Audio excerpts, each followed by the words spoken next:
Olá a todos, vamos fazer uma oração para dar início. Oremos. Senhor Deus e Pai, muito obrigado pelo dia, pela oportunidade de estarmos aqui para estudar a Tua Palavra. Eu peço Teu Espírito a conduzir-nos, a encher a mente da Tua verdade, de entendimento, de capacidade para compreendermos um pouquinho mais as profundezas do Teu pensamento, da Tua lei. Peço, transforma-nos a Tua imagem e semelhança, esteja aqui presente, que Teus anjos estejam ao nosso redor, agora ao gravar esse estudo e também depois com cada um que for assistir e estudar junto. Peço e agradeço, confiado nos méritos de Jesus. Perdoa os nossos pecados, porque nos entregamos a Ti, confiados não nas nossas justiças, mas nas Tuas muitas misericórdias, na justiça que o Senhor nos oferece de presente. E obrigado por isso, em nome de Jesus. Amém. Então, queridos, estou aqui hoje no NASP, Colégio e Universidade Adventista, na cidade de São Paulo, Campus 1, né, NASP São Paulo, aqui no local, na capelinha, famoso culto da mata, que é feito todo domingo às 5 da manhã, inicialmente das 5 às 6, agora é das 5 às 7 da manhã, e é transmitido online, inclusive, e hoje eu estou aqui, hoje não é no domingo, hoje estou gravando esse estudo agora no dia 1º do ano, e aí vou ver se consigo gravar aqui os estudos para poder passar um pouquinho mais da continuação do nosso estudo de Provérbios, baseado lá em Provérbios 6:20. Vamos só reler para vermos a respeito do que vamos estudar, né? Provérbios 6:20. Nós lemos assim. Está escrito: Filho meu, guarda o mandamento de teu pai, e não deixes a lei da tua mãe. Então aqui, filho meu, nós já vimos a respeito, né, de guardar o mandamento de teu pai. Então esse guarda o mandamento, guardar como a menina dos olhos, nós já vimos com muito cuidado, com muito carinho, com muita importância, valor. E a parte de mandamento que nós estamos lendo, estudando, vamos ver aqui a continuação hoje. Deuteronômio capítulo 13, o verso 4. Continuação ao estudo da semana passada. Deuteronômio 13, 4, nós lemos assim. Após o Senhor vosso Deus andareis, e a ele temereis, e os seus mandamentos guardareis, e a sua voz ouvireis, e a ele servireis, e a ele vos achegareis. Deus quer que nos acheguemos, aí nos apeguemos, nos unamos a ele, assim como a mesma palavra, né, utilizada entre marido e mulher, a gente já viu, nos apegarmos a Deus, como está escrito ali, né, no Deuteronômio 11, 22, que nós lemos, né, a ele vos achegareis, aqui novamente repete, a ele vos achegareis, nos apegarmos, nos unirmos a Deus. E olha que interessante esse contexto que ele fala aqui, de Deuteronômio 13, 4. Após o Senhor vosso Deus andareis. Então Deus é para andar à frente, ele abriu o caminho, ele abre, ele nos mostra, ele vai à frente direcionando. Se o permitirmos, né, e se o seguirmos. E a ele temereis. Então andar após ele, temer a ele, no sentido de respeitar, de amar, a gente já viu um pouco mais a respeito disso. Mas só um verso muito importante, 1 João 4,18, que esse temer não tem a ver com medo. Porque 1 João 4,18 está escrito: no amor não há temor, antes o perfeito amor lança fora o medo, o temor. Essa palavra temor original é medo, algumas versões trazem tudo como medo aqui.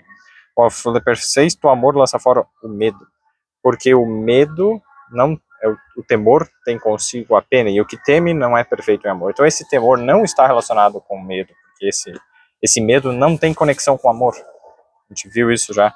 E aqui várias vezes Deus o diz: ame o Senhor teu Deus, ame.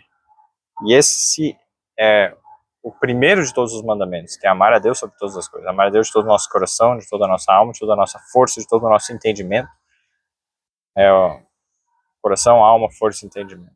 É o famoso, o café que nós podemos, o café que não é com acento, né, café, que nós devemos ter, né, que é esse amor do coração, o C, alma, o A, força, F, né, e entendimento, café. amor a Deus de todo o coração, alma, força e entendimento. Quando, então, continuamos aqui, né, a ele temereis, os seus mandamentos guardareis e a sua voz ouvireis. Então, quando nós guardamos os mandamentos de Deus, quando nós ouvimos os mandamentos dele, estamos ouvindo a sua voz. Deus fala por meio da sua lei, dos seus mandamentos, da natureza. A natureza dá testemunho do amor de Deus, do cuidado, da misericórdia. E apesar de haver a maldade, a crueldade, mesmo na natureza a gente vê muitas vezes cenas terríveis, cruéis, e menos entre animais matando uns aos outros, e animais morrendo, as plantas morrendo, a seca e outras coisas, mas mesmo assim algo que a misericórdia, a gente vê a renovação, vê o renascimento, a vida novamente surgindo, brotando, as folhas nascem novamente, as flores, as plantas, então há uma cooperação, e os animais que mais pensam em si e que exploram, eles são os mais danosos, assim, por exemplo, um leão, a gente vê, ele tem aquela crueldade e já não existe outros animais, mesmo ser humano, já não chegam perto de um leão com amor, com tranquilidade, sentem medo, fogem. Então esses princípios de ira, de raiva, de crueldade, eles geram medo e afastam as pessoas, né, de nós ou os outros animais. Mas, por exemplo, outros animais dóceis já atraem, os animais chegam perto, ficam tranquilos, sentem segurança, abrigo, proteção, mesmo entre os próprios animais. E as plantas, entende, que não são perigosas, elas promovem a vida, elas dão alimento, elas ajudam umas às outras.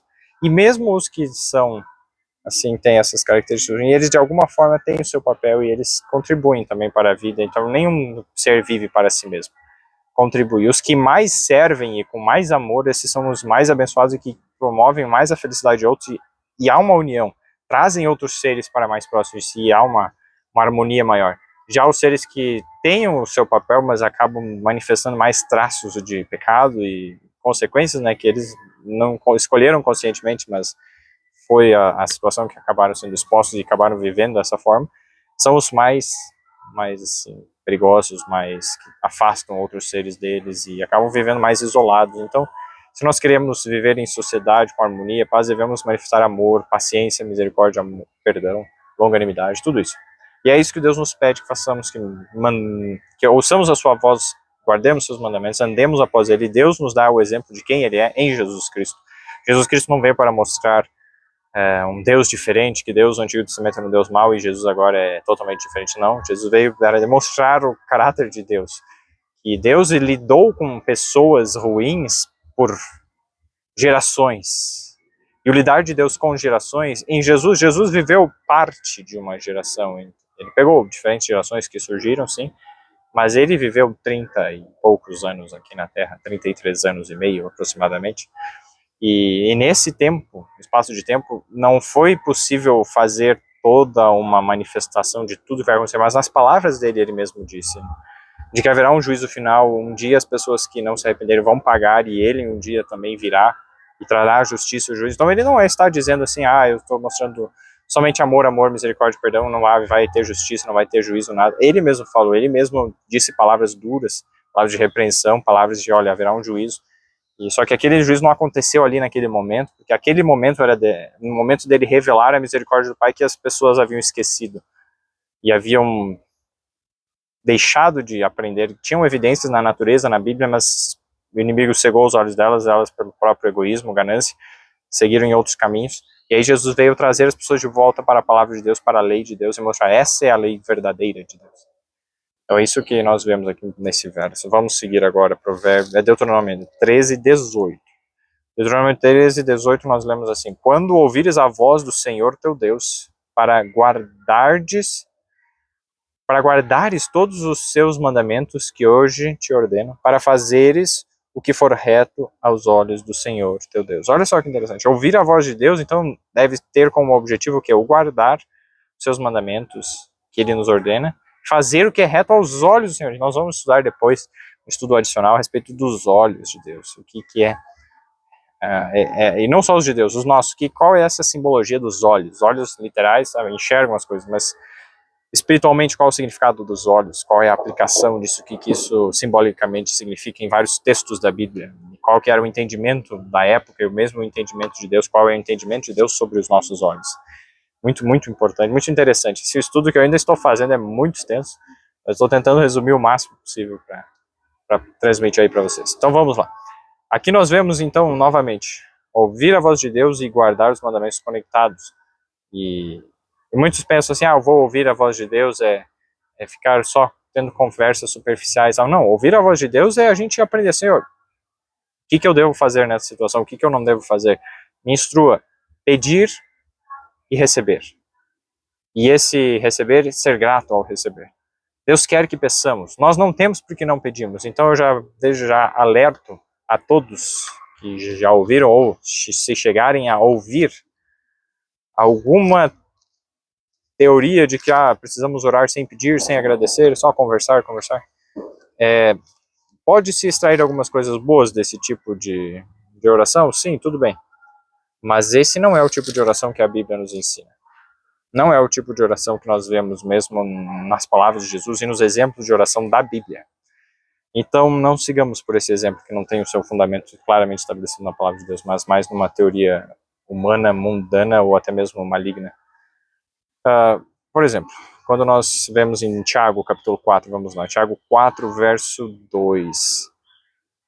Cobiçais e nada tendes, matais e sois invejosos, e nada podeis alcançar. Combateis e guerreais e nada tendes, porque não pedis. Então nós não temos porque não pedimos. As coisas ruins, quando pedimos, associadas, também nos impedem de receber. A cobiça, a inveja, assassinato, né? E mesmo assassinato nas palavras, falar mal dos outros, fofoca, é um tipo de assassinato.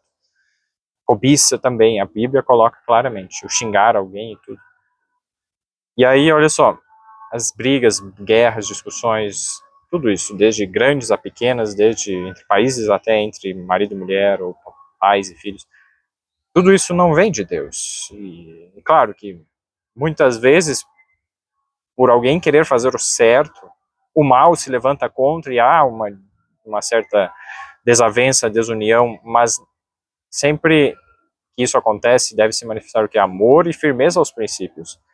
Não para evitar o conflito, a discussão, ele deve então largar os princípios. Jesus nunca fez isso. Jesus se levantou situações muito conflituosas, não por vontade própria, mas porque o mal se levantava contra ele. E ele permanecia calmo, sereno, mas firme aos princípios.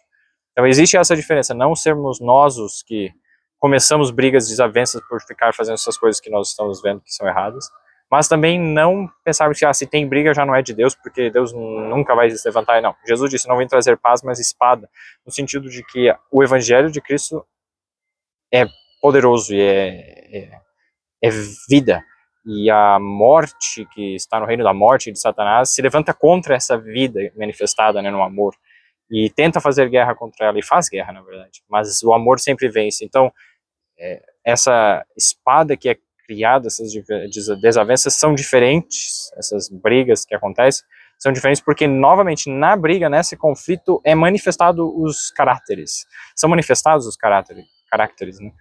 Caracteres ou os caráteres. No caso, o caráter de cada um dos lados é manifesto, porque um demonstra ódio, falta de perdão, ira, cobiça, e no outro é demonstrado que paciência, amor, perdão. E era o que Jesus fez, mesmo em meio àquele conflito grande, tudo ele com serenidade, com paz, com amor. Então isso já nos esclarece muito. E aqui o Tiago 4, verso 3 agora. Pedis e não recebeis, porque pedis mal, para o gastardes em vossos deleites. Então, um erro é não pedir. Nada tendes porque não pedis. O outro erro é pedir mal. E aí também não recebe. Para gastar os vossos deleites, me pede de maneira egoísta, né, para que eu receba, para que eu fique com alegria, com prazer, que eu tenha, e o eu deve morrer, deve ser crucificado. Daí por isso, Gálatas 2:20, eu vou ler aqui. Já estou crucificado com Cristo, e vivo, não mais eu, mas Cristo vive em mim. E a vida que agora vivo na carne, vivo-a pela fé do Filho de Deus, o qual me amou e se entregou a si mesmo por mim. Amém. Gálatas 2:20. Então, voltando lá agora para Deuteronômio, capítulo 15 agora. Deuteronômio, capítulo 15, os versos 5 a 10.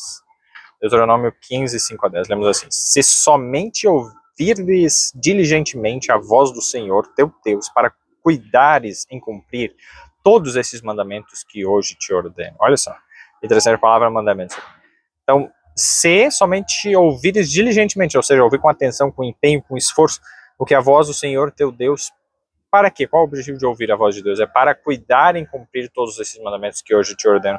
Nós não conseguimos cumprir com as nossas forças, mas quando nós mostramos o cuidado, o desejo, e nos esforçamos e falamos, Senhor, eu não consigo, mas me ajuda, Deus completa o que nos falta, Deus, Ele tem um sincero desejo de me servir, eu vou lhe dar o que falta, um coração novo, eu vou lhe dar a força, a transformação da natureza, e é isso que Deus trabalha e faz, que é impossível a nós. Então, o trabalho mais difícil Deus faz, o mais fácil é que mostrarmos o interesse e o desejo, Ele reconhece, e mesmo esse desejo, Ele que coloca no nosso coração, nós aceitamos e pedimos ainda mais e Ele vai nos dando, e esse pedir que será dado, é o pedir conforme a vontade de Deus, é pedir para deixar o pecado, pedir para vencer a maldade do nosso coração, pedir para fazer o bem, pedir para amar o próximo, para fazer a vontade de Deus e ser santificado, ser transformado. Esse pedir Deus não rejeita, mas pedir ao Senhor, eu quero mais dinheiro, eu quero isso, quero pedir posses, pedir poder, isso muitas vezes é pior porque o nosso coração não estando mudado, nós recebendo essas coisas, vamos ainda empregar mal, vamos fazer mais maldade, vamos oprimir, vai piorar o nosso egoísmo, vamos nos tornar ainda mais egoístas. Então, cuidado com o que pedimos. Agora o verso 6, porque o Senhor teu Deus te abençoará como te tem falado. Assim emprestarás a muitas nações, mas não tomarás empréstimos. E dominarás sobre muitas nações, mas elas não dominarão sobre ti. Olha essa promessa de Deus. E esse princípio está no nosso coração, nós vamos ser generosos, vamos emprestar. E Deus vai nos abençoar para podermos emprestar. E aí o verso 7, quando entre ti houver algum pobre de teus irmãos em alguma das tuas portas na terra que o Senhor teu Deus te dá, não endurecerás o teu coração, nem fecharás a tua mão a teu irmão que for pobre. Verso 8, antes lhe abrirás de todo a tua mão e livremente lhe emprestarás o que lhe falta, quanto baste para a sua necessidade. Olha que incrível isso. Então Deus diz, eu vou te abençoar para você emprestar para as outras nações, sim, pode emprestar com juros para as outras nações, pessoas que são mundanas e tal, mas do teu povo não é para emprestar com juros ou com alguma coisa, porque o verso 9 e 10 vão falar a respeito disso. Guarda-te que não haja palavra perversa no teu coração, dizendo, vai se aproximando o 7º ano, que todas as dívidas eram perdoadas no 7º ano, o 7º ano, o ano da remissão, e que o teu olho seja maligno para com o teu irmão pobre, e não lhe des nada, e ele clame contra ti ao Senhor, e que age em ti pecado. Verso 10, livremente lhe darás, e que o teu coração não seja maligno quando lhe deres, pois por esta causa te abençoará o Senhor teu Deus em toda a tua obra e em tudo o que puseres a tua mão. Olha só que interessante. E o verso 11 eu vou ler aqui também. Pois nunca deixará de haver pobre na terra, pelo que te ordeno, dizendo, livremente abrirás a tua mão para o teu irmão, para o teu necessitado e para o teu pobre na tua terra. Aí depois ele vai dando outros exemplos a respeito de quando houver escravos e tal, mas hoje não se aplica mais nesse contexto. Mas assim, o que na nossa realidade não se aplica tanto, ainda existe, mas não de forma assim aberta.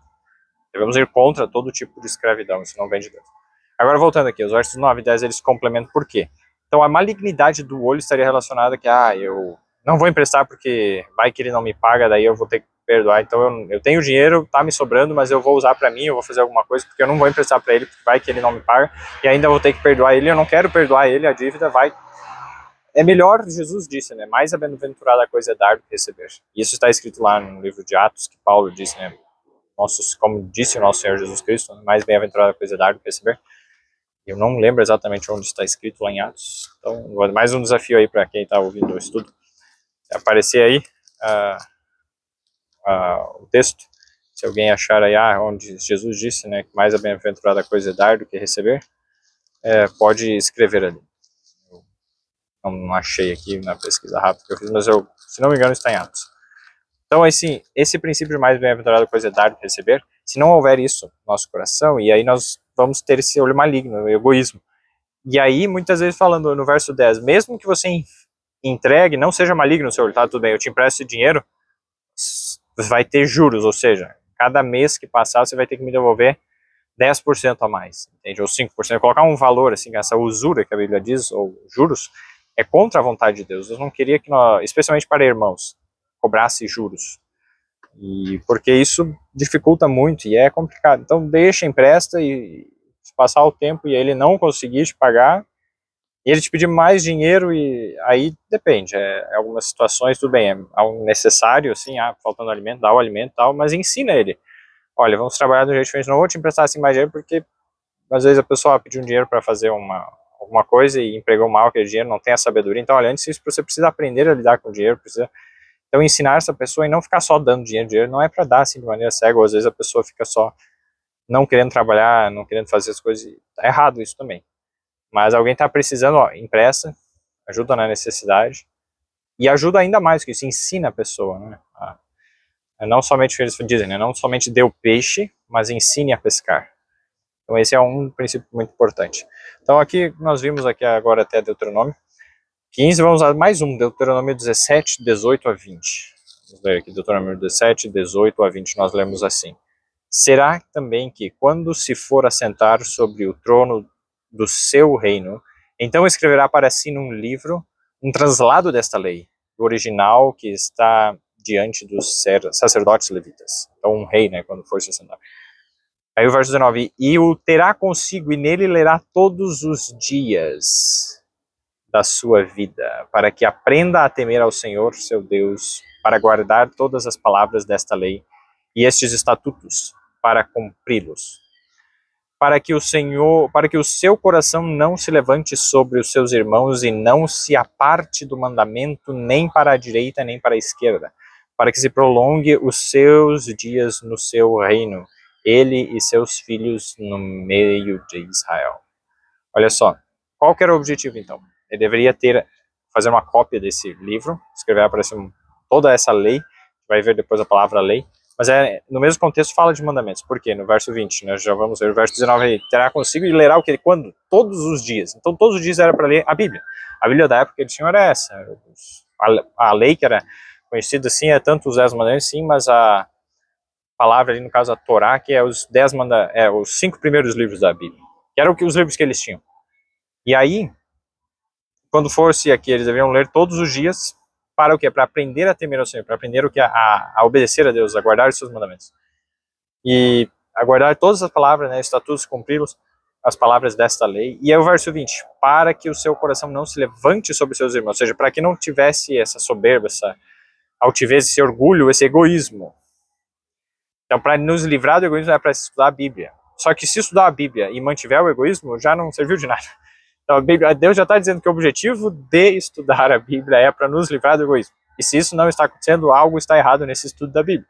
Entende? Não está com motivação certa, não está com o propósito certo, ou não se está aberto para essa. Devemos estar dispostos a aceitar essa transformação de Deus. E aí o verso, né, continuando ali, ou seja, para que o seu coração não se levante sobre seus irmãos e não se aparte do mandamento, nem para a direita nem para a esquerda. Ou seja, o mandamento de Deus é amor. O oposto disso é o egoísmo. Então, se eu me apartar do mandamento, se eu me afastar do mandamento, eu me afasto do amor, eu me aproximo do egoísmo, do orgulho, da altivez, de me achar melhor que os outros. E isso não é a vontade de Deus, nem para a direita nem para a esquerda, ou seja, me apartar do mandamento do amor. Para os princípios egoístas, tanto no eu sou melhor que os outros, como eu sou pior que os outros. O eu estando no centro, tanto num extremo de superioridade como no outro extremo de inferioridade, são errados. E nos levam a condutas destrutivas contra os outros ou autodestrutivas. E nenhuma dessas coisas é boa. E mesmo nessas condutas autodestrutivas, nós acabamos destruindo muitas vezes a felicidade, a paz, a tranquilidade do nosso lar, de outras pessoas que estão sob a nossa influência. Então, deixemos de lado isso e nos apegamos ao Senhor. Nos unamos a Deus, que é amor. Amém? Então, vamos orar para encerrar o nosso estudo de hoje. Senhor Deus, Criador dos céus e da terra, muito obrigado pela Tua palavra. Muito obrigado por podermos aprender um pouco mais dessa revelação maravilhosa dos Teus ensinos, da Tua vontade. Enche-nos do Teu Espírito, Pai querido. Grava no nosso coração a Tua palavra, a Tua lei, para nós não pecarmos contra Ti. Que nós façamos isso também, por isso Tu nos deste um cérebro, nos deste vontade, a liberdade. Então, como está escrito, escondi a Tua palavra no meu coração para não pecar contra Ti. Que façamos isso, que leiamos todos os dias da Tua palavra, que nos empenhemos em estudar, em decorar, em aprender e em entender profundamente, estudar com calma, Senhor. E que continuemos a cada dia, Senhor, a nos aproximar, a nos unir, a nos apegar a Ti.